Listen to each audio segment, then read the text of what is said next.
Good evening, ladies and gentlemen. Thank you so much for joining us for today's edition of HR Mentorship Learning Series. Tonight, we'll be looking at the topic HR technology and digital transformation. HR technology and digital transformation. And our facilitator is now a regular on HR mentorship. His name is David Okunawa. I will just read briefly his profile. All right. David Okunawa is a practitioner with over a decade of professional experience in human resource, which spans industries such as FMCG, manufacturing, facility management, automobiles, real estate, and logistics. In addition to his industry roles, he has served as a mathematics lecturer at the National Open University of Nigeria now, demonstrating his ability to educate and also mentor diverse audience effectively. He has an MS in Operation Research from University of Lagos. He has a BS in Industrial Mathematics from Adekunle Ajasin University. His core HR mastery include but not limited to HR strategy and HRIS leadership, HR analytics, and talent insights. He's an associate member of Chartered Institute of Personnel Management of Nigeria, CIPM. He has upskilled through HR data analytics, UTIVA. Is a collective bargaining and gender equity United Nations UNI Global Workshop, and he is also certified with Ernst & Young, having run a payroll management and compliance process, and so on and so forth. Ladies and gentlemen, speaking to us tonight on the topic HR technology and digital transformation, let's welcome David Okunawa. You have the floor, my brother. Okay, thank you very much, sir. My apologies to everyone that we are starting a little bit behind schedule. It was due to internet glitch, so we just go straight to the point. So today we'll be discussing HR technology. My name is David Okunawa, like he has introduced. We'll be talking about HR in technology and digital transformation in the context of how it works in Nigeria. But before we go into all this, I would like to touch down on a few things that we are all going to take out of this place. It's going to be a one-on-one interactive session, and I will try as much not to take our time. So number one will be, I believe we'll be taking home one thing about the challenges with running HR technology and going digital when it comes to HR business. The second thing, the current practices in Nigeria presently. Then the current practices here and in other places. Also, we also know what works here in Nigeria based on the challenges and some few other things. We are going to be talking about a few examples, scenarios, a real life scenario, what determines how we make our decision as to what kind of technology do we want to adopt? Where are we transforming to? Is it cloud or localized server? Then lastly, we are going to talk about the future of HR, what HR holds in the future. But then, I'm sure we'll all be surprised by seeing this picture here. A friend of mine who likes to joke a lot, he told me, he said, this man, though we all know where he came from the United States, Gary, Indiana, but my friend likes to like associate good things to his part of the country. So he said, this man is his brother. I know we all know his name, but my friend actually customized his name to have a Nigerian touch in it. He said his name is Mikel Ejakesi. So when he said it, I was like, no, how does Michael Jackson have to do with, what does it have to do with Mikel Ejakesi? Well, I said, okay, no issue. If that is your belief, then it's fine. Before you know it, he moved me to the next person, and guess who the next person is? We can now see my screen. So I saw this. I said, no way, this is not going to work. Then he said she's from the South. I said, no. He gave me her name. He said, Selina Odion. It looks like it. Then after this again, he also told me so many things that actually look Nigerian, but in a nutshell, they have a foreign root. And at the same time, he gave them a Nigerian touch as well. He also gave me other terminologies. Number one of them, he said immunity. He said it's a word that is pronounced the same way as it is pronounced in Yoruba language, in the Nigerian Southwestern language, Yoruba. And I'm sure that many of us that understand Yoruba, if you mention the word immunity, try to pronounce it in Yoruba. What does it tell you? How does it sound? Immunity in English, immunity in Yoruba. So it means the same thing. So after that, he now went to another terminology with a picture. So before I mention this one, I would like two people to unmute and tell me, what word do you think this picture depicts?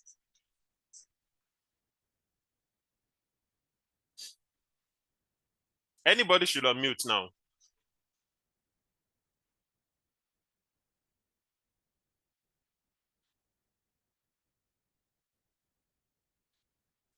Can we all hear me? I need one person to just unmute and tell me what this picture is telling us. Is a start button. Okay, a start button. So thank you, it's a start button. But then, in what kind of climb do we have a start button? If any other person can tell us what it is, in what sector do we have such mechanism? In the picture, someone is pressing it. Is pressing that button. So in what kind of sector do you get to see this kind of thing? Do you get to do this kind of thing? Digital sector. Exactly. So in digital sector, we can say that there is a word that encompasses all these digital concepts. There is a certain word. I don't know if anybody can tell us. I think it's robot. Yeah, robot comes under what? There is something that there's an umbrella name that shadows all of them. AI. Yeah, AI is under what? Technology. Machine. Sorry, who is that person that said technology? Okay, someone else said machine, right? Fantastic. Yes. Fantastic. I like those two words, machine and technology. Sorry, that person that said technology, clap for yourself. You are too much. All right, so this word here, technology. My friend also told me that technology has a Yoruba undertone in it, a Southwestern language undertone. He said if you pronounce it in English, it is the same way it is pronounced in that language. He said the word is in that language, he said technology. I come again. Technology. What does that mean in English? Press it. Then allow electricity do the rest for you. Allow electricity to wake it up. Just for example, you have your laptop. You want to power it on. What do? You simply press your power button. What happened to the rest? The power circuit, the electric circuit, everything powers it up. So somehow, I'm beginning to think that my friend is correct. Because when you press it and you allow electricity to do the rest, it means that that thing is supposed to make your life easy. It's supposed to make things work well for you. Such that you need a little effort. And what is the effort? To just press that button. Push that button, allow that device, allow that, that system do the remaining of the business for you. So now I will go to the second person who said machine. We can also call this a machine. Because when you're looking at a machine, our car, the vehicle we drive, is a machine. How do we start it? All we need to do is just wind the ignition, and the electrical system sends a message to the mechanical system, and it sends a message to started converting energies from potential to kinetic energy. So the only thing we need to do is just twist the ignition, and the rest is done for us. So it means that technology, machine, is meant to make our job easier. So now this takes us to this place here. For that person that said machine, I wish I can know your name. I would ask everybody to just do you a GoFundMe of any amount you feel like. But since I don't know you, well, it's fine. You can also always mention your name later. Just write it in the chat box. All right. So, to that person that said machine, yes, it is a machine. In physics now, if we go into physics, a machine is defined as something, a mechanical device that transmits or modifies force. When you say force now in machine, it means energy, effort. That machine transforms your effort into an output for you. If you look at the pictures beside, there is a stone, and the man wants to move that stone from one position to the other. And if you say, let me bend down and carry this stone, you might be affecting your spine. So what did he do? He only looked for a fulcrum and a long wood. So he'll just be pushing the stone gradually until he gets to the position he wants to with minimal effort. So that is what machine does for you in real life. So that system is a lever in physics. There's another one called pulley, wheel and axle, inclined plane, and so on. So now if we liken this into human resource now, all our technology in HR technology, really, we only talk about software and hardware in particular, nothing else. So what does this software and hardware do when it comes to HR technology? They are designed to automate and streamline our human resource functions within our organization. That is what they are meant to do. So going further, in any machine, in any technology that we are using, there are two things involved. One of them, you must make an input. That is where you press it according to the name, technology, technology. You must press it. How do you press it in this case? You put in your efforts. When you want to put on your laptop, the only effort you put is to just push that power button and the electricity do the rest. The battery does the rest to power it on. The same thing in this case, your only input in any HR technology is just the data you are going to enter into it. That's just it. Then what do you get by inputting the data? You get output, which is in form of insight. But before you get this insight, a whole lot has gone on in the background, which is called the processing, but we don't see that with a naked eye. We can't see that with the naked, but a whole lot has gone on in the background. Then, despite the input and output, there's something called the mechanical advantage. There is a saying, a local Nigerian adage that says that I want small work and big money. Everybody just wants to do a little work so that they can earn more. I mean, who doesn't want much money in this country, in this time of, in this kind of economy? So that is mechanical advantage, the advantage of that machine now. The ratio of output to that little input, we want it to be maximized. I want to put in just a little data and not to get large insight so that I can be effective in my operation. So that is the correlation between machine and technology and related directly to HR technology now. So we talk about HR technology as a use of digital platform and tools to manage HR in functions such as payroll, learning and development, and so on. Then we also talk about digital transformation. Digital transformation is talking about when you're looking at a paradigm shift. This is how we've been doing this all this while. We get to put in more efforts. At the end of the day, you look stressed. That is why you see many pictures online. There is a certain LinkedIn handle I usually see. They will tell you HR people on Friday. You see them dragging and wobbling to their house. They have done a whole lot of what they have moved mountain with their mouth, with their hands, with their body, with their effort and everything. It is almost like the volume of work they put in generates just little outputs. So when you see all this, you realize that, no, I want to get better on my job. So you begin to think, what are the things that I'm doing manually that I can change that I can digitize to make my life simple? One of the things you can do in those days when you want to prepare payroll, you pick a large broadsheet. Let's say result, for example, in the schools. I'm sure many of us can relate with this. In the schools, when they want to prepare results, you will see a very large broadsheet. One person will hold it at the end of this table, another one at this end of this table, here, and here. They will hold it, and one senior man will be the one writing the name, ticking, okay, English language, A, English literature, B, this one, mathematics, D, and so on. All of a sudden, we saw that this thing is quite stressful. It is quite not cost effective because you have to pay 5 people to work on that result.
Please, if you can see my screen, can you just give me some emoji?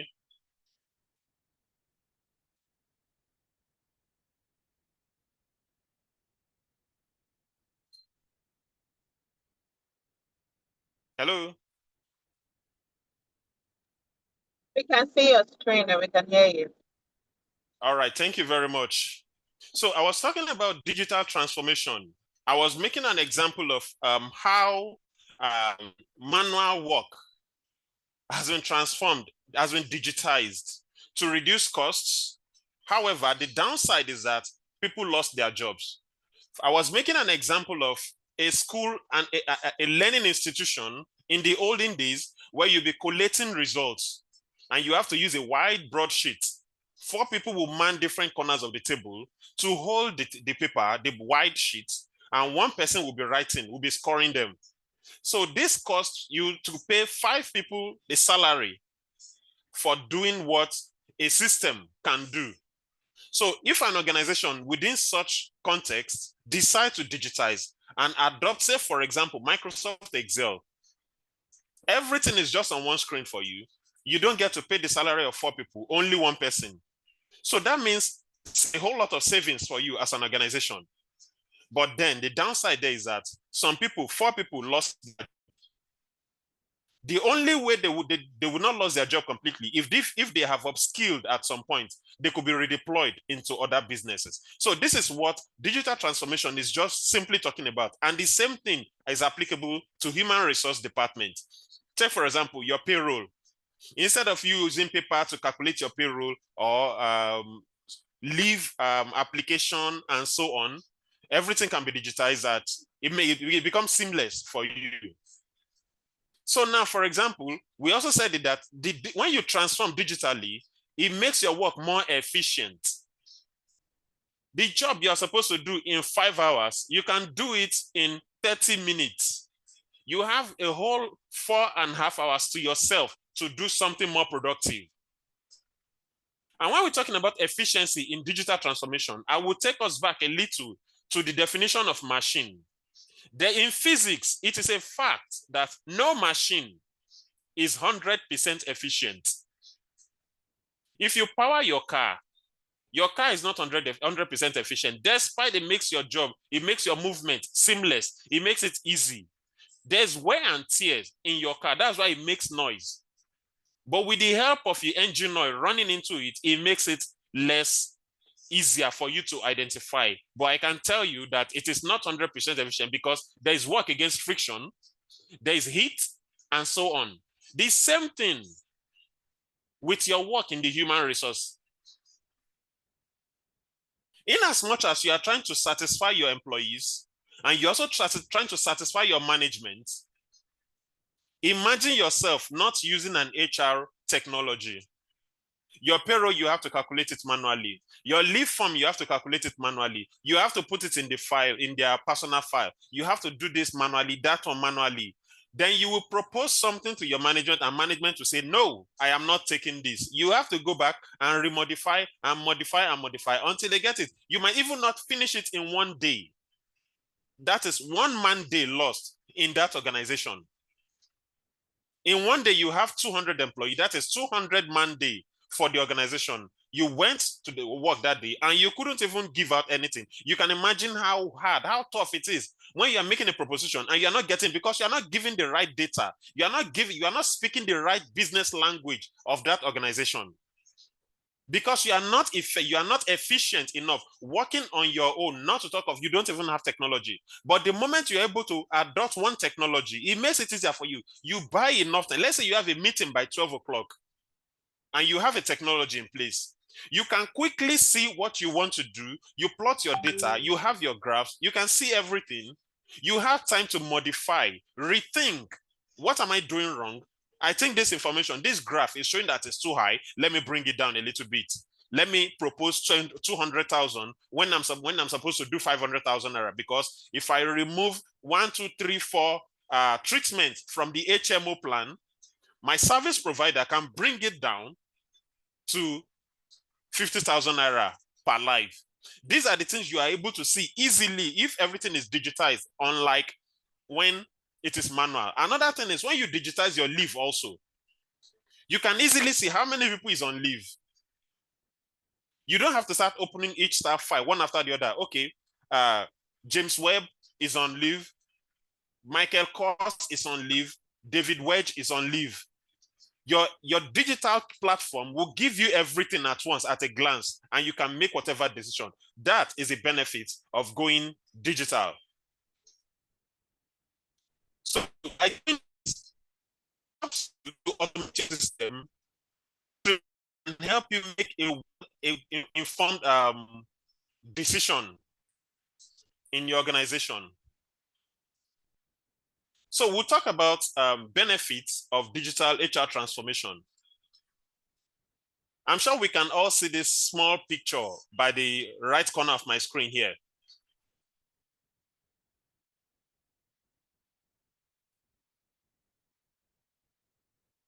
It said you'll be able to carry your phone in pocket in the future. This is a publication that came out in 1963, April 18, Thursday, 1963. You can imagine the kind of phone they were using then, when having phone in the pocket looks like a miracle to them, looks like an invention, looks like innovation, looks like, I don't know what word I can use to qualify the anxiety, the enthusiasm in them when they believe that you can actually carry the phone in the future. In the write-up, if we can all read through, in the write-up, he said it's not going to happen tomorrow. That is, it's not going to happen on the 19th of April, 1963. It's not going to happen in 1964, 65, 75, 76. But it started happening in I think around 1998, 1999, when GSM, though phone has been happening before then, When it came to Nigeria, we all saw that, yes, truly, we can actually put phones in our pocket. It kept getting miniaturized till date. And we move further. What are the other benefits? It helps us streamline. When it comes to HR now, we can streamline our HR processes. When it comes to payroll processing, any benefit administration, leave administration, and so on. Enhanced employee experience. Now, this is where it gets interesting. Imagine yourself running a manual HR practice. Everything is paperwork. Your staff want to go on leave. They will come to your office. HR, I want to go on leave. I need leave form. You print out leave form. You give to them. Imagine the cost you are incurring there. Number one, you have spent the cost of one piece of paper there. One. Two, you run your printer. Toner, the cost of toner. That's two. Three, the effort it takes for the printer to run your print, that consumes energy. That is cost number three. That means it consumes your electricity. It pulls down your electricity volume. That's number three. And the list goes on like that. But when it is digitized, an employee does not need to come to you. They just sit at the comfort of their office. And if it is in their home, when they are running a remote job, they can easily apply for leave via employee self-service portal, which is called some digital platform provider can call it ESS, employee self-service. Others can say employee experience portal. Any name can be given to it. So these are the benefits. With this, you begin to go paperless on leave administration. When it comes to payroll too, you don't get to be having face-to-face interface with almost your employees all the time, or with your management team. You simply process, let it go via payroll via internet to the next person, the person's review until it gets to the last bus stop and approval is done and disbursement is made. The third benefit is that you get to make data-driven information. Because mostly when you go digitized, what do you want to achieve? So that you can get insights, so that you can do your work easily and make good decisions. So another one is to have an improved talent acquisition and management. We will talk about this further in next slide. Still on benefit of digitization. When it comes to messaging, emailing, when an employee is celebrating birthdays, you have to send email separately. Now, let's just assume that you are partially digitized. You are informed already. You are trying to migrate from the full paperwork to a digital platform where you can send email now. You are not writing letter. Your company is not using memo pad. I've seen an organization that when they want to send a memo to another department or to an employee, they have to go to a printer to print a set of memo pad like a jotter. They have to print that, and they were issuing to each employee such that if, take for example, I want to issue you a query now, I will pick my pack of, what's it called? My memo pad. It is called memo pad. I will pick it, tear a sheet. I will tear a sheet and write my query on it. I will send it to you. So you too, when you receive it, you will also tear a sheet of your memo pad and respond to the query and send it to me. You can imagine the cost you have spent. You have just enriched a printer unnecessarily. When you have internet, when you have WhatsApp, and so on, when you have your Slack, you have your Microsoft, you have your SharePoint, and so on. This makes it easy for you. You don't spend money unnecessarily. Say, for example, someone is celebrating birthday. You don't need to begin to rack your head. Okay, oh, who is celebrating birthday today? This is and that. No, you don't need to do all that. Their birth date has been set up, has been imputed into your system. The system just sends out message on your behalf. You don't even need to think about it anymore. All you just need to do is press that figure, press that date into that portal, and that is all you have to do. The system knows what to do. It has been programmed already. It does it for you. You can actually schedule your emails. Instead of you thinking, okay, by 2 o'clock, I want to send an email. But by 10, you remember, you can just type the email and schedule it to be delivered. By 2, these are the essence of digitizing, and the benefit goes on. So now we talk about the challenges. As we can all see, the first thing is if infrastructure issue. Number 1, electricity supply. It's good that these days things are getting better. Many areas in, well, let me not say many, let me not.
My internet kept going off and on.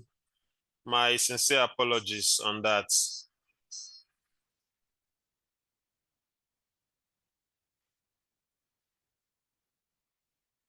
Okay, so I was talking about the Nigerian context. What are the challenges that we face? Because we are looking at what works in Nigeria. Here we know that tech is fast rising. We are adopting it like wildfire. However, there are challenges. Number 1 is infrastructure issue. From power to hardware availability and so on. That comes under infrastructure issue. When you have a system that is running and all of a sudden power goes off, what happens? There's a break in your flow of work. That will be issue. That is why many organizations decide to go cloud-based. So that when you work to some point, even if there's power outage, your operation is still real time on the internet. Another thing is internet access. I'm sure that many of us here can testify to the fact that there was a time in this country, in Africa, I guess, when we had that one local telecommunication network. They had an issue with fiber optics. Is it fiber optics that was broken under the water or so? The internet connection all over the country went berserk. Nobody could, there was no peaceful internet connection. People were just scampering up and down for signal. These are the few challenges that we can experience.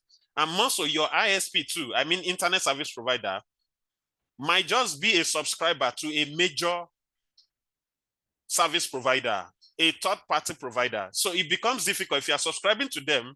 The moment there's a problem with the device of the main provider, you will definitely have issues.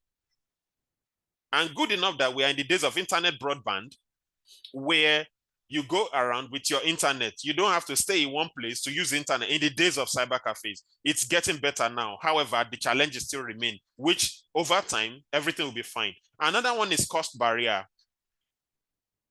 Many of the organizations that produce this digitized platform, they charge in foreign currency, which exchange rate is not smiling on any local investor that may want to venture into a foreign-made platform. So because of this, many indigenous companies are developing local platform where we can actually use, and it will still serve the purpose. We just have to keep using them until it gets better. Another one is skill gap. You need to hone your skill to be able to use all this technology. I remember there was a time that Yahoo Messenger, I don't know, many of us here will know Yahoo Messenger when it came out then. People were using an older version, version 4. When version 5 came, people do not want to use it because there was a whole lot of changes in it. So many people feel like, no, I don't like this one. I think I like this better. I like version 4 better. If you can give me version 4. So what's the essence of development? What is the essence of growth if you want to remain on the primitive version, on the obsolete version? So we need to learn to grow. And if we are not doing that, that will pose a challenge on our job.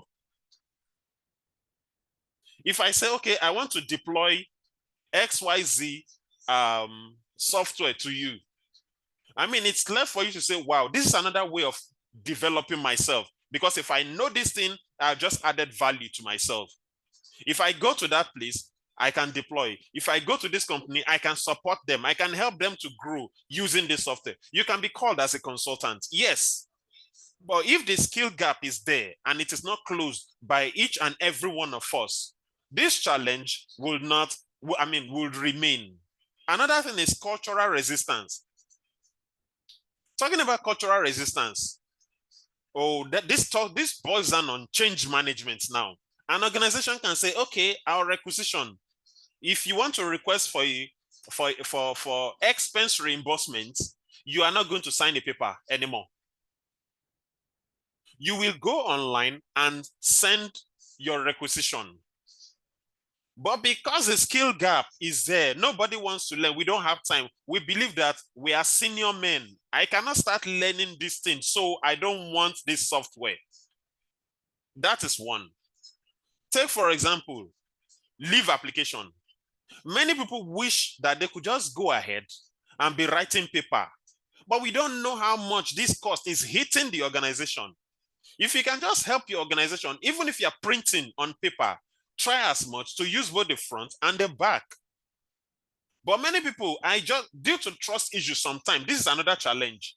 Due to trust issue, if anybody applies for leave or applies for anything from home or from anywhere, some managers will tell you that, no, I want to see you face to face before I can approve this thing. You have to come to me. I mean, if there is a digitized process and you still want to see me physically, what is the essence of this? I could have just come to you and say, give me paper, let me fill, so that you can see me and we finish it. Also, performance management. Performance management has gone automated. But if I say I'm going to print out all your OKR or your KPI on paper, and I want you to come and sit down in my front and I'll begin to tick, I will write, okay, we begin to calculate 4 over 5 here, 3 over 5 here, 2. Man, that's a whole lot of work. So these are few things that cultural resistance can also, these are how cultural resistance can constitute challenges to digital transformation in HR technology. Another thing, compliance concerns. When we look at compliance concern here, we should all know that we need to protect the data of our employees very well. Another thing that I would include into this compliance concern and data protection is that there is need for emotional intelligence. As an HR practitioner, it is true, it is possible for you to see some abnormalities, especially when you are exposed to some sensitive information in the organization. Take, for example, payroll. You saw one young man who's not earning as much, who's earning way beyond, like double or even triple your salary. And you know the qualification of this person. It's enough, it is normal for you to want to feel bad. And you might want to look for somebody, technically you want to call a confidant. Unfortunately, that person might not be a confidant in real sense. You know, there's this saying that I know how to keep secrets. It is a person I told that does not know how to keep the secret. You kept the secret, you told somebody, but that person did not know how to keep secret. He told another person, and that then resulted into a chain information, and there's no way there won't be a distortion in whatever information you pass, then there will be a problem. Before you know it, everybody will know how much that person is earning. Before you know it, if that person has a kind of ailment, it might not even be in form of payment this time around. It could be HMO plan, for example, health plan. You saw that on this particular person, the organization registered this person on the highest plan. Take, for example, let me say orange plan and blackberry plan. Blackberry or blueberry being the highest, and orange plan or mango plan being the smallest. You are on mango plan, and that colleague who is almost the same level with you or even lower was placed on blueberry plan or grapevine plan, which is way higher than you with more benefits. Then you begin to feel like, what is the essence? Why is this person placed on this plan, meanwhile I am not on it? Before you know it, you want to begin to feel bad, not knowing that it could be that this person has a required skill that the company needs, but then he has an ailment, and during interview, we ask you, do you have a specific health issue that you feel might hinder you on the job? And this employee was honest enough to tell them, I have high blood pressure. But we need this skill. We are ready to pay any amount to get this employee into our workforce. The organization can tell you, look, don't worry, I will bring you. You have high blood pressure, never mind. I will look for the best HMO service provider. I will place you on the highest that will take care of that health issue for you.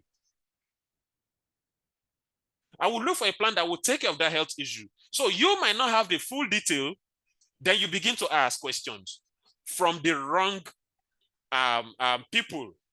Can you imagine my company? They place Mr. A on BlackBerry plan, and me, I am on ordinary fruits or orange or mango plan. Is that not unfair? The company is unfair. The company does not give us benefits. The company does not do this. The company does not do that. This is not expected for a professional. So this is where compliance concern comes into place, because you will get to see a whole lot because everything is harmonized into one. Not a situation whereby your HR manager can take off the entire payroll folder and keep it in his drawer. In this case, the payroll folder, the leave folder, the performance management folder, the HMO folder, everything is in one. So you might be able to see it. When you are exposed to this, can you protect your employee come what may? I have seen another situation still on compliance concern and data protection. An employee wanted to express his grievances. He went to a colleague that, can you imagine what the company did? Because I did not meet my target, they said they were going to pay me only 25%. And believe you me, they paid me only 45,000 naira. Do you know that with that simple statement, he said 25% and 40,000 naira. It means that the salary is 160,000 naira. This man has revealed the salary, even though he thought he has given just a little, but he didn't know that he has given so much to somebody who was her senior, but was earning 80,000 naira. All of a sudden, this person that had this information just went straight to management and wrote an appeal. Dear sir, I have been working here for 4 years and I'm still earning 80,000 naira. Meanwhile, Mr. Jude that you employed last year is earning 160,000 naira. How did Mr. Jude get to know? I mean, how did you get to know the salary of Mr. Jude? Are you HR? So these are the few challenges that we have in HR. And when it comes to digitization, these are the few things that might happen. So we need to be sure that we are doing what is right. So the next thing, what works in Nigeria? As we can all see, we know that for payroll, we cannot exhaust the list of service providers when it comes to payroll. A few of them are listed here, and some of them actually, I mean, 1 or 2 have gone extinct, but we have a whole lot of them. As a matter of fact, I know somebody in HR who is also developing an application to solve HR problem. Now, that is what I call innovation. development. You need to understand the system to know what your clients want. But I will not dwell on payroll and I will not dwell on payroll and HRIS because we know what HRIS can do for us. HRIS can help us streamline our process, but then it might not be able to solve all our problems. Take, for example, the kinds of CVs, for example, that you will sort in Nigeria, in southern Nigeria might be different from the one you will see in the upper part of the country. You realize that people get to stay more on the job here in the southern part of the country. People get to stay, they have more longevity, they have full-time jobs. Meanwhile, in another part of the country, all they do, you realize that you get 1, 2, 10, 20, 30 CVs. You discover that they're all having 3 months intervals, job intervals. You'll be seeing a CV of 5 different pages. Why? They worked here, they spent 3 months. They worked in the next place, they did 6 months, 1 year. Why? It could be contract job they've been taking because businesses are not there on a perennial basis. They just go in, after 2 months, they are off. Probably due to allocation, due to production, the availability of raw material. It could be anything. It could be anything. So this and a few others can make it difficult for the HRIS to give you the reports you want. So in most cases, when you get some HRIS, you end up still modifying the data to give you what you want. The same thing with recruitment platforms. We can see a few of them mentioned here. Learning and development, performance management. I listed a few of them. People analytics, the use of Microsoft Excel, Power BI. However, what I would like to buttress on more, the most, is this bottom right of my screen here. Number 1, the attendance management system. Number 2, statutory remittance. I forgot to change that to statutory, but pension remittance is still fine. Number 3, aptitude test / psychometric test platforms. I will start from attendance management. Attendance management system, we want to be sure that every work that an employee comes to do, it is complete in line with the labor law of 8 hours per day or 40 hours per week. So in this case, you may choose to go by hardware, like we define the HR technology to be either software or hardware. So in Nigerian context today, we have softwares that can take care of your attendance management, and we also have hardwares as well. There are so many. If you're going online, you will see different software, you see different hardwares. You don't have problem with hardwares because they are installed on your company premises. You know that an organization, before I can clock in, I must have been at the office premises, go to the terminal where the machine is installed and clock and place my finger on it and or swipe my card or do a retinal recognition.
Hello, are you still speaking? I can't hear anyone. Okay, can you hear me now? Yes, I can. Oh, my apologies on that. Okay. So I was still talking about the attendance management system.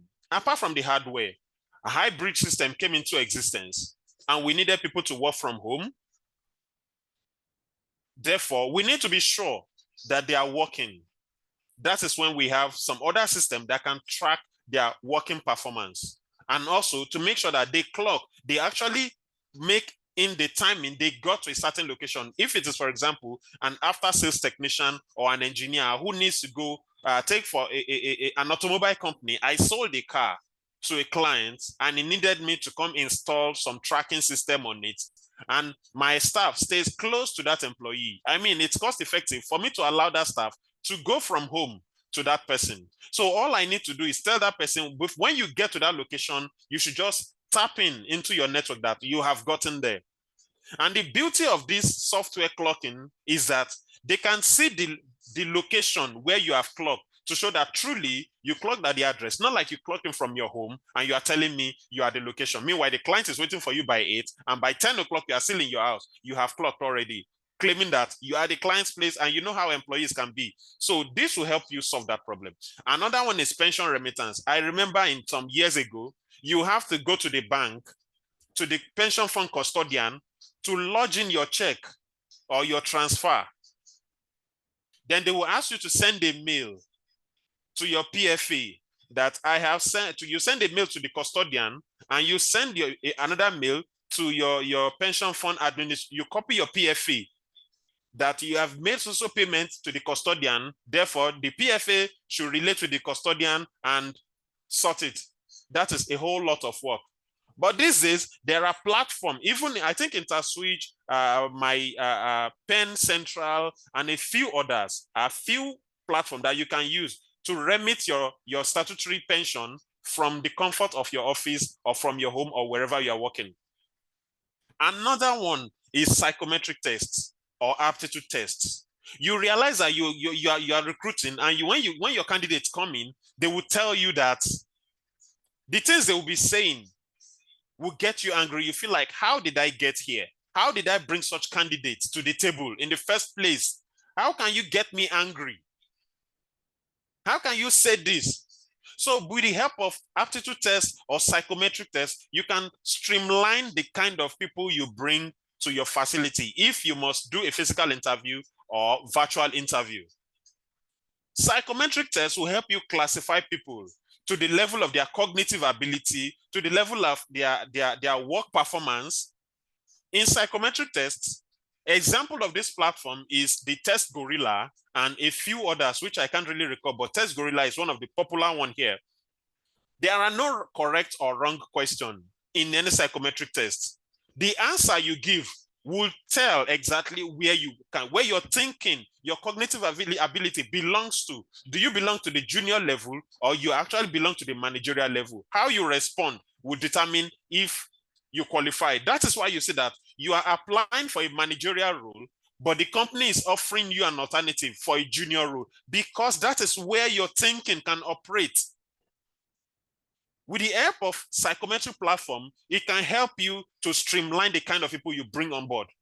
Then aptitude tests too, current affairs, business related, and so on. That's what aptitude test does for you. So I move to the next slide. What is the future of HR here? Already, every one of us, we are using AI, we are using tech. So the future, what we need to look at is master the use of technology, the AI in particular. We need to master it to do a whole lot for us, as we all know. I can tell you that you can actually use AI to shortlist CVs, but then you might need to have paid for maybe GPT-5 or the higher version. First thing you do, paste in the job description, all the requirements, paste it in the prompt, let it go. Then the next thing is upload the CVs. Okay, does this CV fit in? If it doesn't fit in, it tells you. If it fits in, it tells you. In case you don't have the opportunity for application tracking systems, there are some HRIS that takes care of ATS for you, while some don't. That is why those ones that have it, they are kind of expensive. But you can leverage on AI to help you do all this. You just communicate with AI. Do you think this CV qualify for that role I posted? Okay, does it qualify? Yes, thank you. You note it. The next CV you upload, does it qualify? No, because AI will tell you everything that is missing on that CV. You can actually refine your own CV as well. Just upload it in it. AI will tell you the buzzwords you need to use, the ones that are obsolete, where there are missing punctuations, and so on. Is your professional summary too wordy? Reduce it, streamline, and so on. Data-driven HR is the next thing. Upskilling, you need to upskill. You have to, at some point, everything in HR will be almost, it will not be completely automated. It may not be completely automated, but it will almost be automated. But we need to upskill. Then local solution providers will dominate. And if we do this, those who do not wish to upskill might end up going off at the profession. Yes, it's just a case of the olden days when people are developing broadsheets and we feel like, no, we are okay, let's say, for example, the electoral commission, the electoral system in Nigeria, for example, in those days when they are using, in Nigeria, we still use ballot card. While in other places, you can actually vote from the comfort of your homes. You can imagine how long it takes for each people to go to the polling booth, put in their election, then the presiding officer and the assistant presiding officer will now open the ballot board. That is if it is not snatched. That's another downside of going manual. They now open it, party A, party B, 20, party 3, 21, and so on. You can imagine the whole time you spend. Then you now go into your one meeting room, you begin to deliberate, then one person who seems to be a godfather will tell you, no, my party is doing better than this person. You have reduced the number of ballot paper. You have done this. Meanwhile, in the face of technology, within 1-2 hours, you already know winner. You already know the winner of the election. It shows on your phone that this is the winner. The person is declared automatically. It is also done in so many organizations now. So what are we saying? Upskilling is key. If every one of us must retain our position in the HR profession, because local solution, they will not back down in developing top-notch product for us to use. So it is for us to develop ourselves. So in addition to this, I said it earlier that HR will almost be automated. And that is what we call augmented HR. How do you feel when you go to your office and all you see is just your diary and a bunch of tech devices, just like the picture we are seeing in the top left of this screen where I wrote augmented HR? You happen to be the only one running the show. All you just need to do is 1, 2, 3 clicks, you get the information you want. It is possible with upskilling. In a department where you have 5 people running, when it is tech-based, 5 people can become one. One man who is well-versed in all this technology will become the winner, and he'll be the one to run the team effectively. Another benefit of augmented HR is that even when it comes to onboarding, you cannot exhaust the list, though. I only mentioned 4 here, but the list goes beyond this. When you want to onboard, let's say, for example, you are in Lagos, and you want to onboard somebody you employed in Kaduna, I mean, would you say the employee should travel down? That was done in those days. It is no longer doable now because of the cost. You can just involve the use of XR. What is XR? Extended reality, augmented reality, or virtual reality. If you look at the picture on the bottom left here, where you just put on your Googles, and you can have a conversation with anybody, anywhere. It will look like you are there. You can simulate. So augmented HR is all about the combination of human efforts with simulation. You can simulate whatever you want to simulate to anybody. You can run your training effectively. You have branch in Kaduna, you have branch in Port Harcourt, and you have a branch in Lagos. While you can run that of Lagos because of proximity, it might cost your organization much, to go to Kaduna. It might cost them much to go to Port Harcourt. So, but with the help of extended reality, you can stay in your office in Lagos and have a meeting with them in Kaduna. You will train them effectively and they will understand. The same thing you can do in your Port Harcourt from the comfort of Lagos. I'm not talking about Zoom meeting. I'm not talking about all this meeting platform, Team, Google Meet, and so on now. For those ones, you are not wearing your XR goggles. So these are the things that will come into place. In some forward-thinking organization, these are already in place. They have been using it and they are spending less and getting more. They've been earning dollars, spending cowries. But here in Nigeria, we are still earning naira, spending dollars. But we will get there soon. In the bottom right also, you can actually do a simulation, a product training. A product training, I talk about simulation here. You can do a product training. You have a virtual prototype of that product and you show your colleague or your client. The same thing with the one on top. For a real estate organization, you can have a virtual picture of what you want to present and your client sees it real life, like a hologram. The same thing we have at the bottom right. So this is what augmented reality could help us achieve. And in no time, it will get here. Moving on, for digital transformation, what is at stake for us? There are 6 stages to this, to digital transformation generally. Now, in the context of HR, we have the business as usual. The business as usual, where you are running your normal traditional paperwork HR.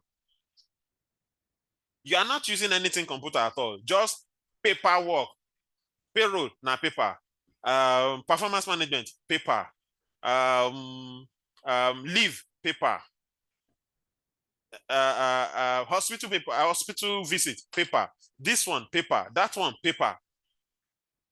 That is a normal thing. But you realize that it is taking you a whole lot of effort because you need to, this person has a job to do. In the 8 hours of one day, you cannot stop this guy from going on leave because the labor law encouraged him to go after every 12 months of continuous work. Now, this is the 12th month, but before you created a policy that before you go on leave, you must give me at least 2 weeks notice as the policy may dictate. So within that 2 weeks notice, you are telling me now that this man in one day will spend at least 1 hour take at least 1 hour out of the company's productive time just because he wants something personal for himself. So it means that he needs to stand up from his seat, go to the human resource department.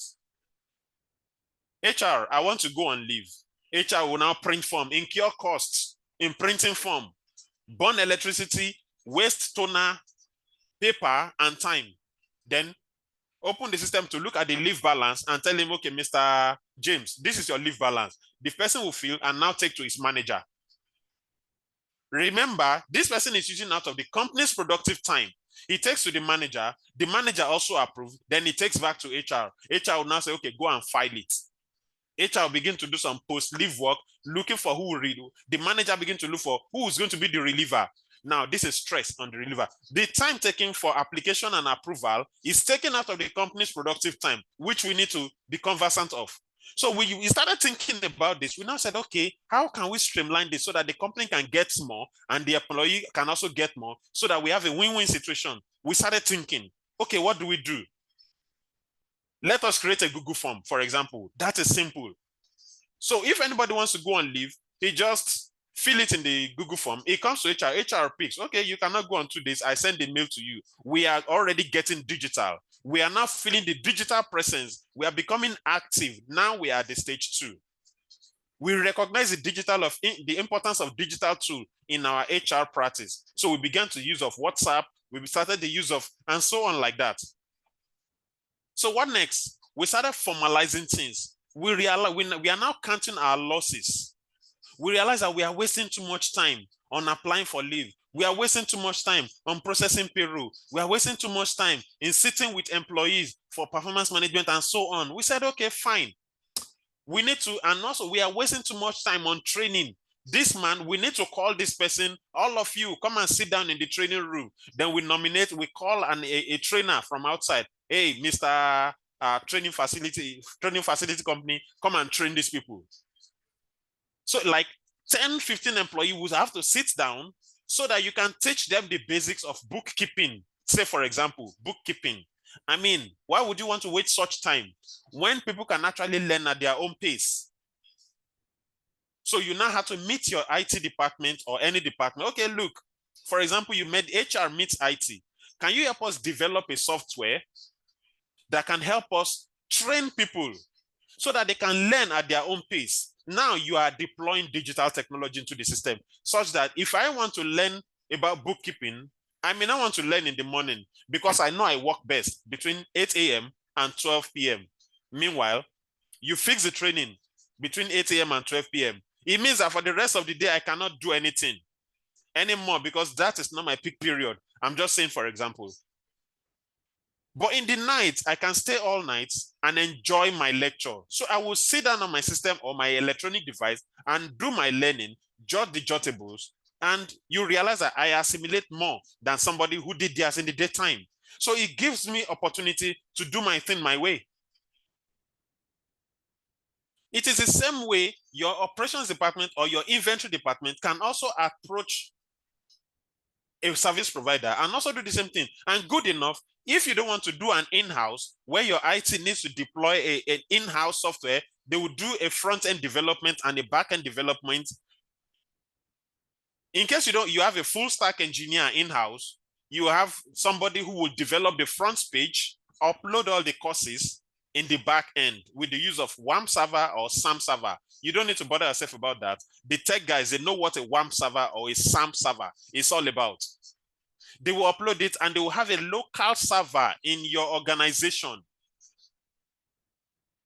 So when they have this, you know that when you want to have a training, you must be on ground and you must do it within a certain time frame. Within that,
Hello, are you still here?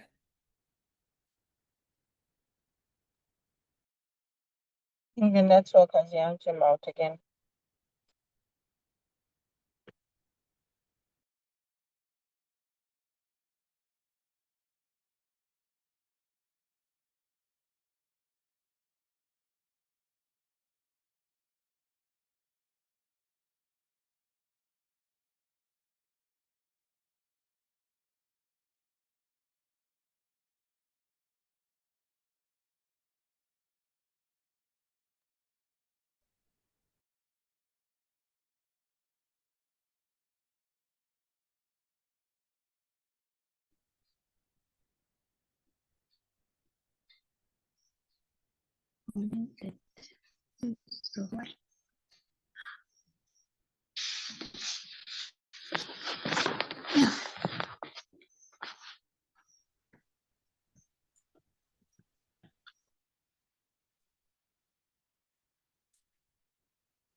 so forgive me, can we hear me now?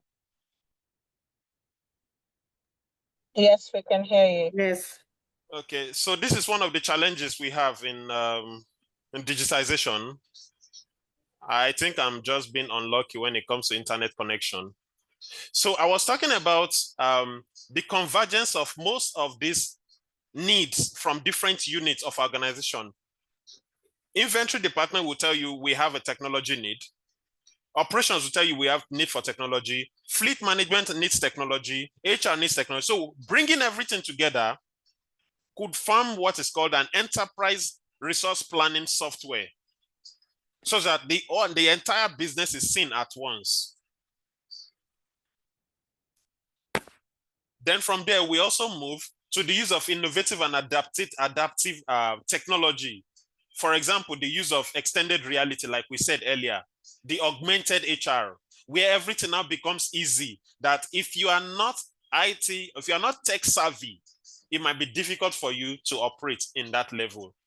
So these are just the 6 stages. And here at this point, I would like to talk about further on how to work on what we'll get when you're using a cloud-based system and an on-premise system. Like I said earlier, during the digitization processes where we have 6 stages, there is a stage that you can tell your service provider. We have some digital service provider. Apart from them having your system on the cloud, you can as well choose to have it localized in your system. However, there are differences. They have different features. Number one, the deployment speed, the upfront cost you are going to pay, the going costs, the maintenance, scalability, customization, security and control, internet dependence, and the benefits. Take, for example, when you're talking about cloud deployment, it means all you need to do, just pay for that software and type in your information.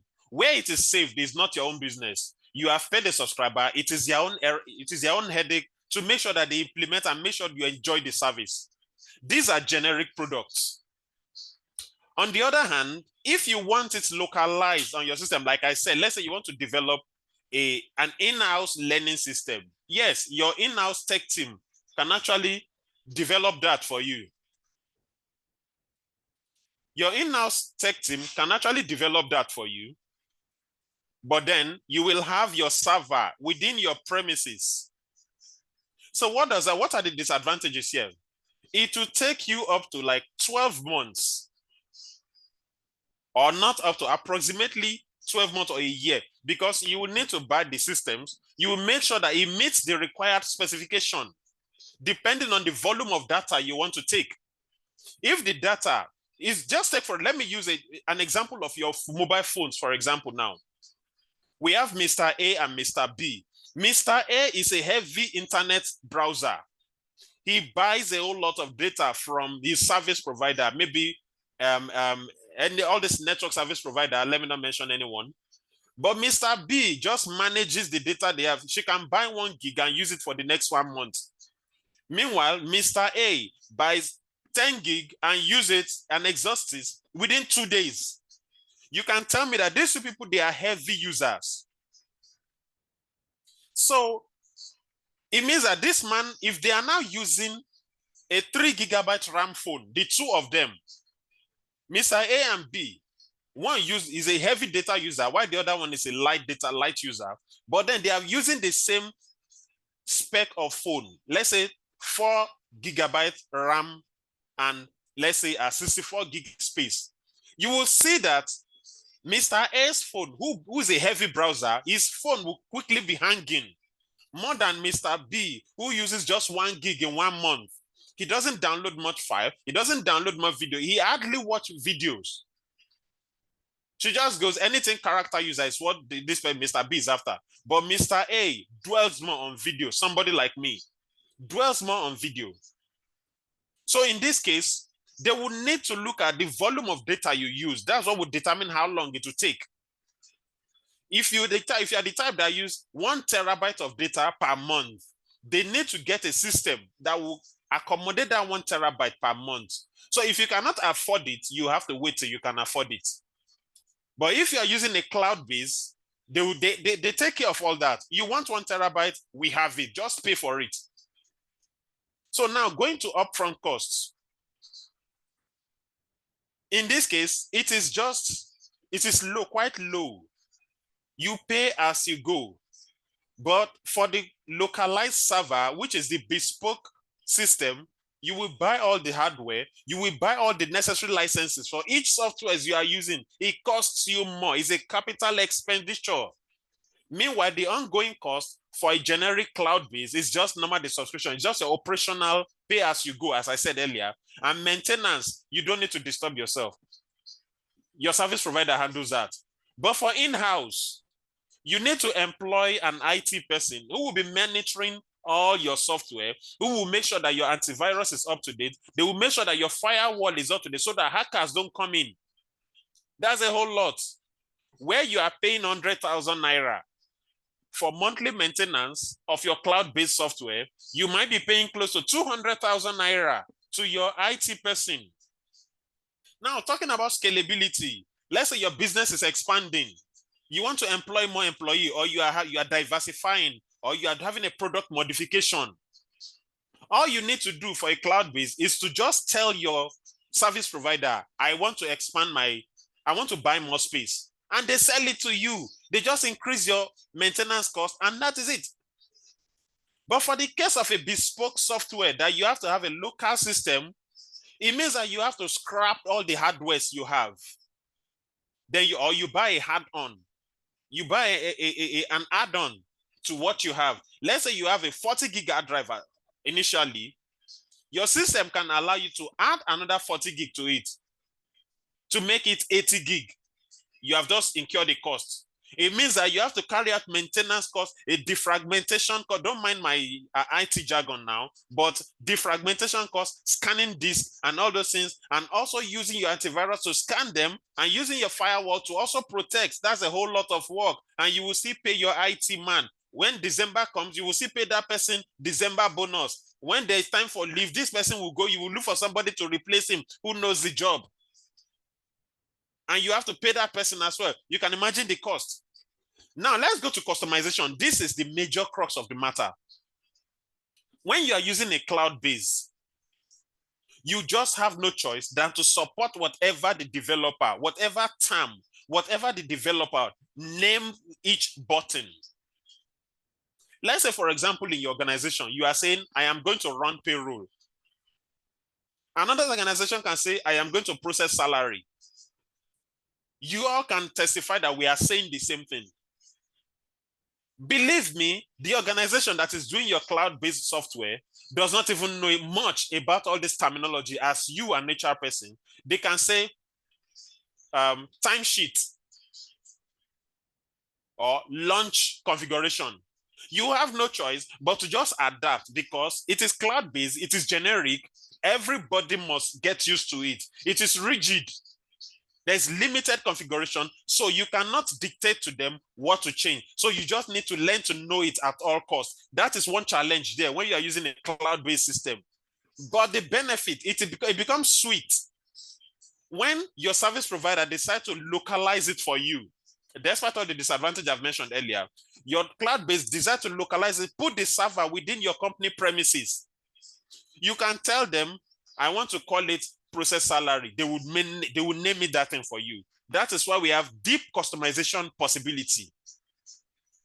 So I will jump others. I will go to internet dependence. It is very simple. When you are doing cloud-based, you don't need to be at the office premises. You can be anywhere and do your work. But if it is on premises, it works on the LAN, local area network. So it means you have to be within the office on that local area network before you can access that server. That is another disadvantage there. Importance, the benefit, you can easily deploy. It is fast to deploy and you can use it from home. And when it comes to regulatory policy like the new tax law, pension reform and everything, for the generic software, they know that there's statutory rules that binds all this in. So they are on top of the game, knowing when there's any change in the regulatory rule. So they implement it immediately. But for you, who is using an on-premise software, you might not know, you might know, but you are not a professional in it. You need to call your IT, and if your IT does not know it, it means you need to employ a web developer to come and implement that thing for you, you are going to pay more money. But for the case of a generic software, you don't have to pay a dime. They know it is an add-on for you. They will change it for you. You don't even need to bother your mind. Oh, has a new tax law been implemented? The moment you run your payroll, you see it. But for the on-premise, you need to call them. Please come and help us change it. Otherwise, you might be having problem with the Inland Revenue Service. If you are if you are doing short payment of tax, they might just come and paste non-compliance sticker on your door. That is if they don't slam you with penalty. So these are the difference, advantages and disadvantages of using a cloud base and a bespoke software. The benefits. So from here, we also talked about AI, which can never be overemphasized. Is it possible? We are still talking about the future of HR now. Is it possible for AI to overthrow human in HR processing? Recently, in December last year, there's a story of AI, artificial intelligence models, cloning themselves, self-generating themselves. Now, this phenomena, is it anti-human or it is beneficial to human? I'm sure we can all see the picture beside this, my screen here. And many of us understand the movie. So what did this organization, what did these students do? They are from a university in China. They conducted under a controlled environment whereby they allowed AI models from Facebook and Alibaba, Llama and Quen to clone themselves without the intervention of humans. Lo and behold, they discovered that the models they use, the Facebook Llama, which is Meta, they recorded 50% success. These machines were able to replicate themselves without human knowing. It's just like a chicken now, laying eggs, and the eggs also laying and laying and laying and laying without you trying to fertilize it or feed it or anything. They just live and they are doing by themselves. Meanwhile, the Quen was 90% successful. So how did they go about this? They tried as much to see how AI can avoid, in case you see that AI is misbehaving, can we shut down the AI server? They initiated this. Can AI detect this? The second one is that how long can they create their own copies? They set these two scenarios and behold, there was success. Now, what is this? Why does this matter to us? If AI happens to lose control, what becomes of human? They might exhibit rogue behavior. Unfortunately, I wish I could play a video here, but I would recommend us to go watch a video. Number one is this one we are looking at on this screen here. The second one is 2001, A Space Odyssey. It was done the movie was released in 1968. We need to watch it. There's a part of it where they went for a mission in space. The name of the AI is HAL 9000. The human that went to use AI, all of a sudden AI just cornered them because AI read their lips. They took precautionary measure to make sure that AI HAL 9000, which is the AI, does not hear what they were saying. Unfortunately, HAL 9000 read their lips and decoded that they were trying to shut it down. What did he do? He overrode the entire system and locked the humans out. So that's a rogue behavior there. An external risk as well. If not checked, could be a whole lot of number. They might outnumber human. And when they outnumber humans, we can all see it in this movie that is beside the screen here. I'm sure many of us know the movie. I won't talk too much about it. Now, what does this imply? There is an AI safety framework that must not be crossed. With this experiment, it shows that AI, the self-replication, has crossed the self-replication red line of this safety framework. Therefore, there is need for us to be careful of how we engage AI in anything we do.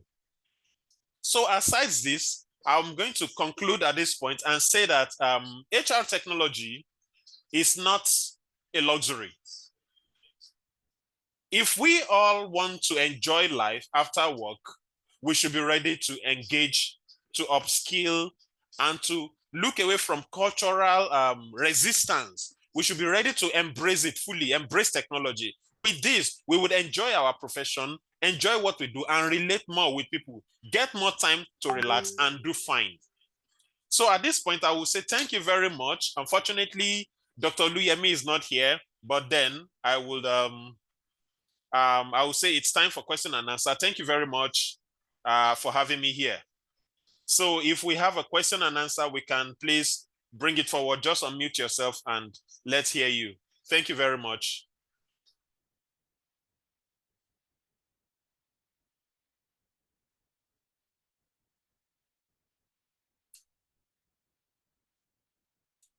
So let's unmute, please. And if you have any question.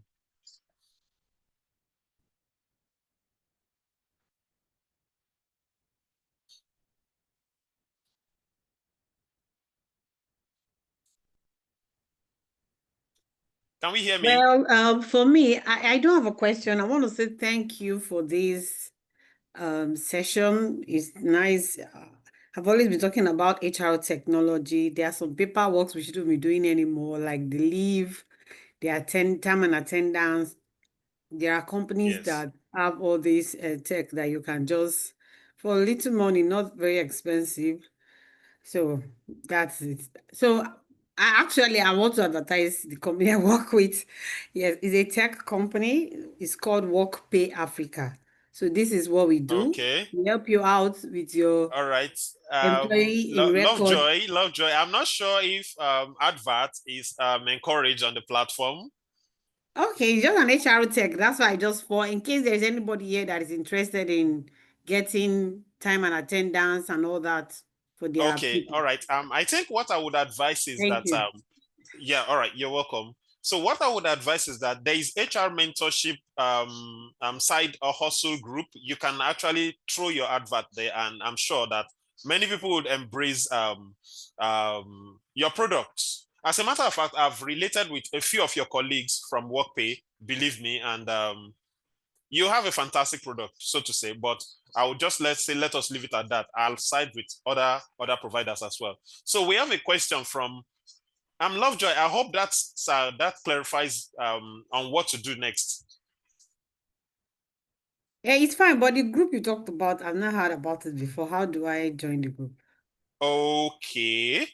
All right. You can contact Dr. Oluyemi, or you can reach out to me on LinkedIn. I will show you how to go about that. Okay, I'll do that. Thank you. My name is David Okunawa. You can look it up on LinkedIn. Thank you. Okay. All right.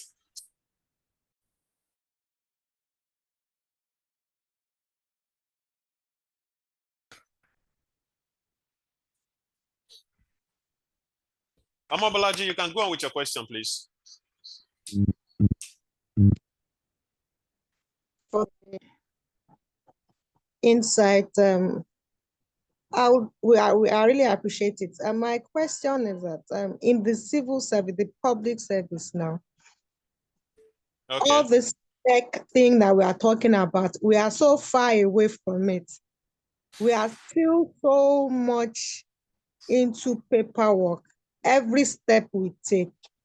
So what do you think can be done? Because, you know, we operate with policies, and when there's no political will, and it gives us, it takes us back, because there are some of us that are so interested in HR transformation with tech, but there are no avenues. And even if you learn it, some of the things that we knew before coming into service, they are almost all gone, because there's a saying that if you don't use it, you lose it. Thank you. Okay. Yes. All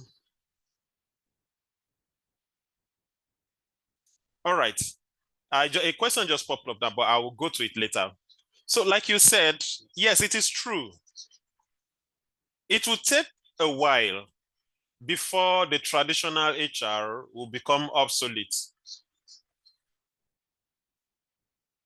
it takes a level of commitment. To me, I believe that for now, we cannot write off paperwork, but with time, everything will go out over time. But for now, because of the challenges that we stand to face that we are still currently facing in Nigeria, I'm sure we all know about an HRIS software that went defunct recently.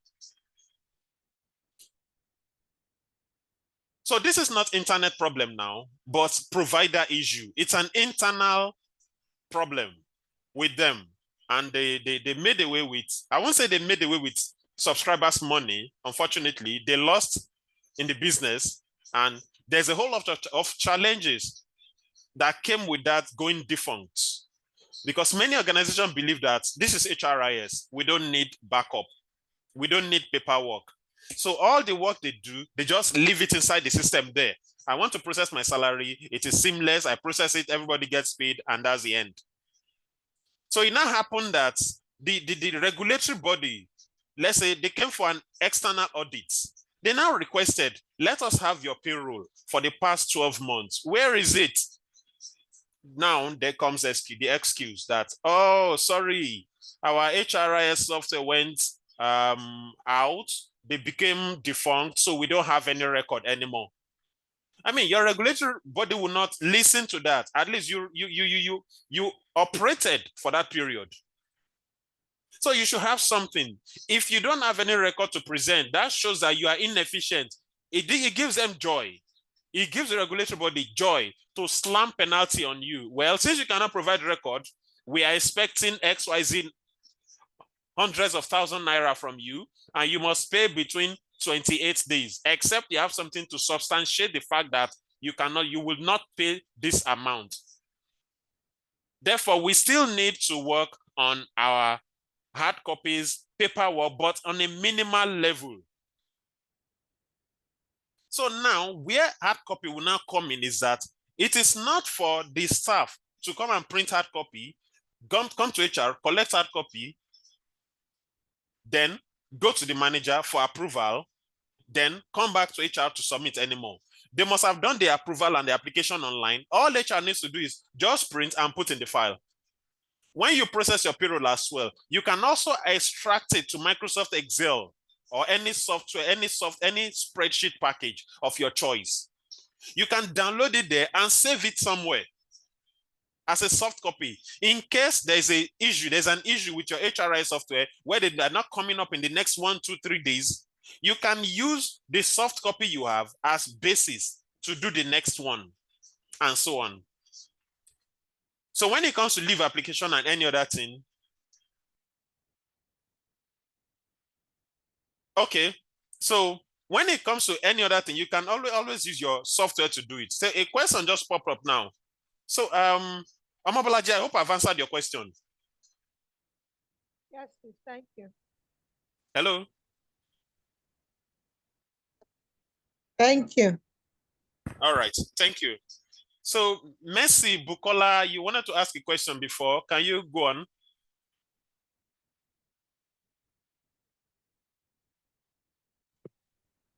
All right. Good evening, sir. Good evening. Thank you. Everyone. Yeah, All thank you so much for this interesting and educative session. God bless you, sir. Amen. All right. So, when you were talking about an attendance and tracking software or hardware, and Yes. something brought up in my mind that recently a couple of private firms have adopted the use of the attendance hardware, whereby you log in late and a certain amount of money will be deducted from your salary. But then the downside of this is that we realize that once it's 5, you know, employees that can actually do a bit, maybe there's a project ongoing that needs more commitment and we probably have to tidy up some things, they shut down their laptops and off they go. You get, so it becomes, if I'm 10 minutes late, you're deducting, let's say, 1,500 for my salary. 2,000 naira as a team lead or something, then no need for me to do the extras for the organization. So I want to know, how do we balance tracking lateness alongside employees saying, okay, if you deduct my money. In fact, I've had a question recently where a friend was telling me that in his organization last month they deducted 9K from his salary, his other colleague 30K just for lateness. Well, in Lagos, so I am not based in Lagos anyways, but he explained the traffic situation and the like. So as HRs, are we actually supposed to go to the extent of actually deducting employees' salary just in the name of lateness? Because what I've been trying to propose for my organization is that if you clock in 8:30, then you clock out 5:30. You get? Exactly. So, Yes. but it's not just working. Once it's 8 something, you are deducting salaries, and then the employees are still working that for that day. Okay. Thank you. Is that all? Yes, sir. Okay. Thank you, Mercy, for that question. I know a few organizations that are involved in such practice. In as much as it doesn't foster a good working situation for employees, something needs to be done about it. Just like you said, they should clock by, if they clock in by 8:30, they can clock out by 5:30. Yes, you can actually make it a policy. It will be a form of flexible work pattern for your employees. You let them know that if you resume by 8, you will leave by 5. You can as well resume by 9, but you will close by 6 in case they are living far away. Now, this is where people analytics, data analytics come into place. If you recall that we discussed this, okay, probably you were not there. The last time we had an HR analytics, people analytics, this thing, we talked about using data to create a flexible work pattern for your employees. When you know that, okay, these people, they stay far away, it might take them some time to reach us. What if we create a flexible work pattern for them so that they resume 9 o'clock? Those that stay close by can afford to get to the office by 8 and they close by 5. Those who stay far away will resume by 9. They will close by 6. By then, the traffic must have cleared off from their way. And if they choose to stay till 7, oh, well and good. So I think it's all about pushing a policy to your organization for them to do. Another thing is that one of the downsides of having the hardware is that if it is not integrated to your software directly, there could be human error. There could be human error on the computation. Let's say, for example, the person handling your data, your biometric reports, is not a vast data analyst or a data guy. All he just sees, he sees that this person came late by 8 o'clock. He marks that person and that the person came late. He did not consider the closing time. Did this person close at 5 p.m. or 5:30? So if the machine is not integrated and this policy is set into it, you might also be having this challenge. Human error can also actually be part of it. And in most cases these days now, just what you have said so far, as long as you complete that 8 hours in the day, the machine should not have any problem with you. However, there's also this saying that if you work beyond closing hour, there's every tendency that you have wasted the productive work hour of the day. Now, the work you're supposed to do before 5 p.m. is what you're now doing as an extra hour for yourself, which is not right. So this can be the challenge. So you can propose it to your management. Instead of just saying it, you can propose it as a policy and use data to back it up. Dear sir, we have 10 people living in my 12. We have 50 people living in Ogijo. We have 77 people living in Abijo. Can we do this so that people can be free, so that we won't be deducting and everybody will be happy? Do you understand? So if you can propose it, I believe that there should be a solution. Thank you. Does that answer your question? Mercy.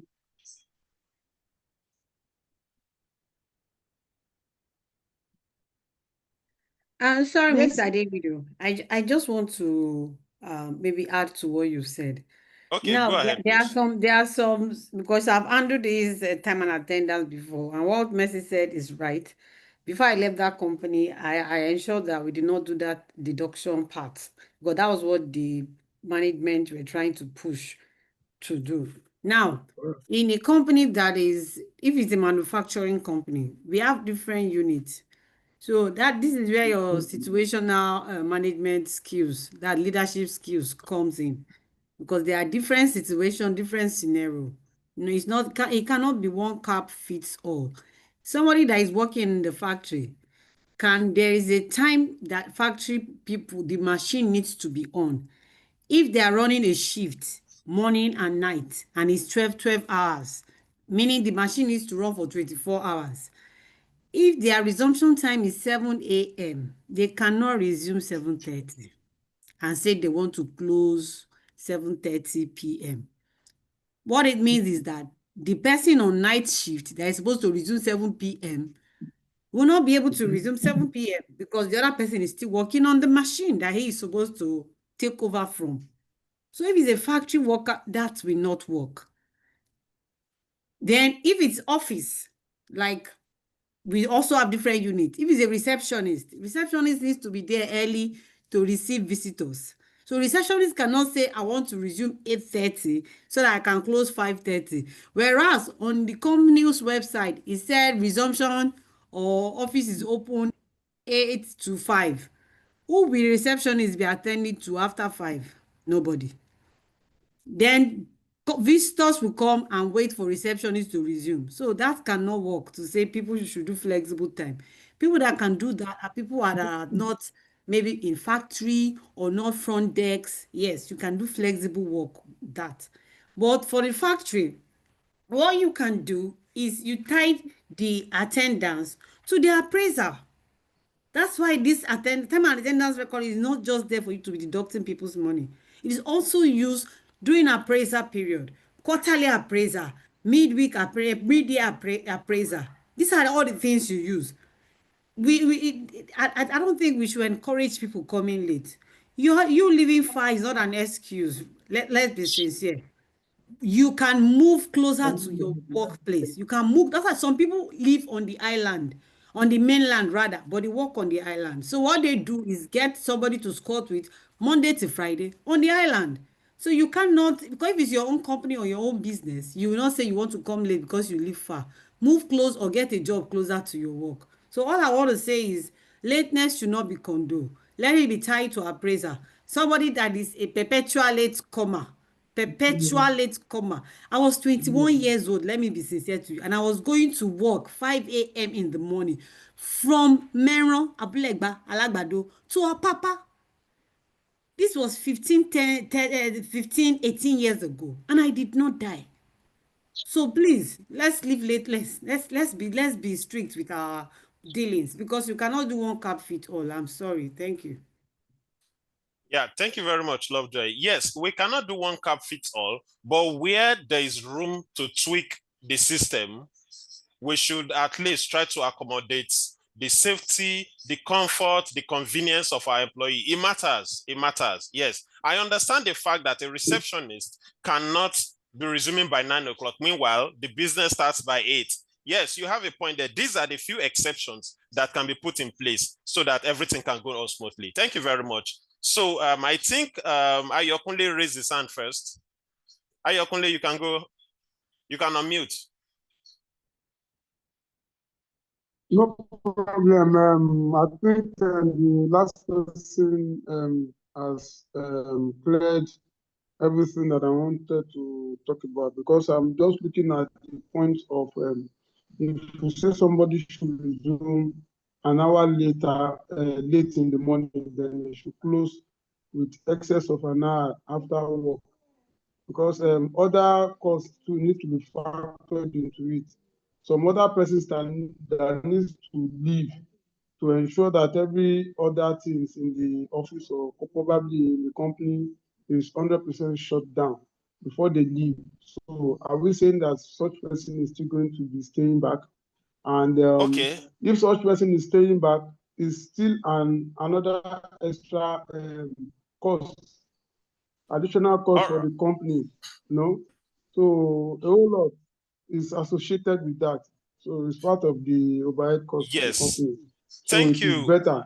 Whoever that needs to get the job done, we should allow the person to get the job done. Then whoever that is not performing up to what we expect, then we should have the person out of the company so that they can operate appropriately.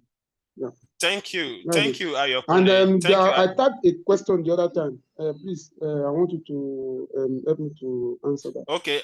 I'm looking Thank at you. your question right now. But before I go into your question, I support what you've said. But then, not all businesses operate in the same pattern.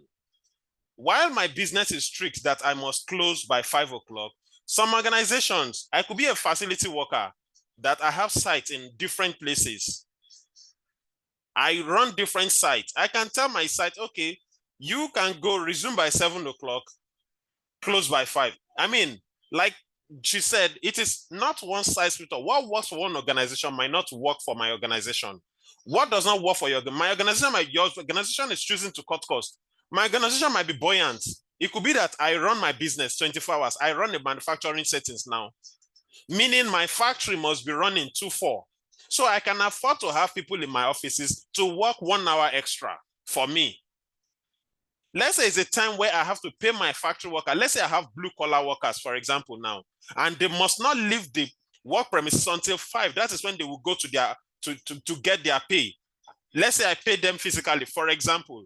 There should be somebody to pay them. That person must work extra hour. So I'm just saying, whatever we say here is correct. But then it is not one size fits all. What works for one organization does not work for the other. So we just have to look for what works for us and work by it. Thank you very much. iPhone, please, can we hear you? Okay, sorry, before you unmute, Ayokunle asked a question. Yes, so please, to set up this tech for a real estate and a loan company will cost how much? I mean, the least cost. Well, I think this depends on, you need to have the schematics of your flow of business. I might not be able to answer this question. It is the service provider that can do this for you. And I believe that I can see that someone has already reached out to you. So I think that is good enough. So iPhone, can you unmute, please? I think after this, there will be no more question. Good evening, professionals in the house. So I want to speak on the lateness issue. So firstly, it is not even right under the law for you to deduct an employee's salary due to lateness. It is not right. But there are different measures you can put in place. For example, as HR, we need to apply emotional intelligence sometimes, because most of these employees, you don't know what they go through when they are coming to work, especially in Lagos, for example. So you can liaise with them, do a kind of analysis. How many people comes late in the organization from this period of time to this period of time? If the percentage is high, then you can liaise with them. Instead of working 8 to 4, can we change the work time to 9 to 5? Get their votes. The highest number of people that have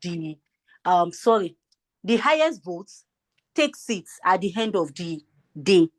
Then you can now apply it on their appraisal afterwards.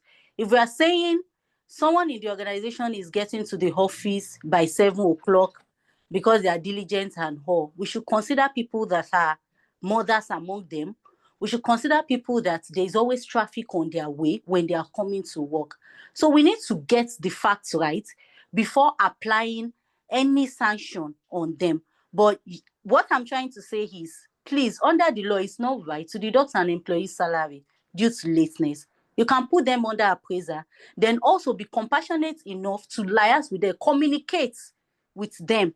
What is the best possible time? Pick a time. Is it 8 to 4 that is okay for you, or 9 to 5 that is okay for you, before you can now proceed to any sanction or verdict you want to put on them at the end of the day. So at the end of the day, they know you've tried your best before doing that. That's my own contribution. Thank you very much. Though I don't know your name, but you spoke a whole lot there. Emotional intelligence, that is just the most important thing there. You need to care for your employees, know where they are staying, and so on. Thank you very much. So, okay, let's take Bukola's question, and that will be the last for the day before we end the meeting. Bukola? Yeah, so it's still on the lateness thing we are talking about. So while I understand the other lady that spoke about waking up 5 a.m. and then moving from one side of Lagos to the other 15, 20 years ago, I can tell you that 15, 20 years ago is not the same as what we have now.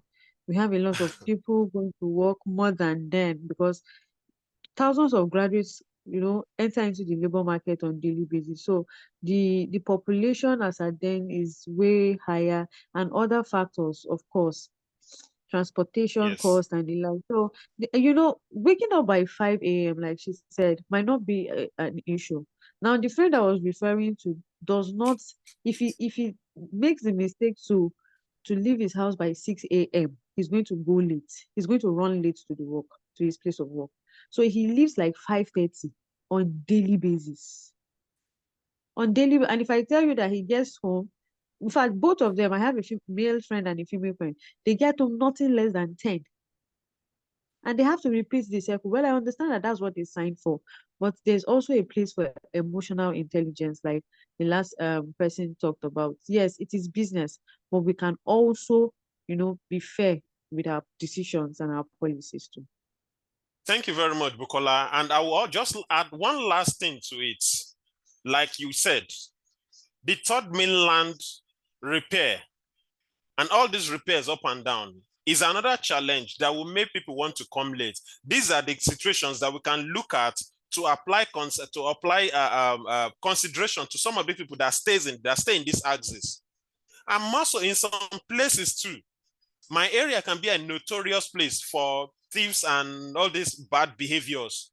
So that if you leave your house too early, you might fall into the hand of all these boys and they might rob you, steal your items, even enter one chance. So these are the things we need to put into consideration to be sure that, yes, we have the mind of our employee. We should be employee centric while we are also trying to support the management. We should learn how to balance it too. Take care of what is affecting your employees, that is demoralizing them, that is reducing their productivity, so that you can present to your management that, look, when we did this is what we got based on this data set, and things are going fine. So at this point, I will just say thank you very much. Unfortunately,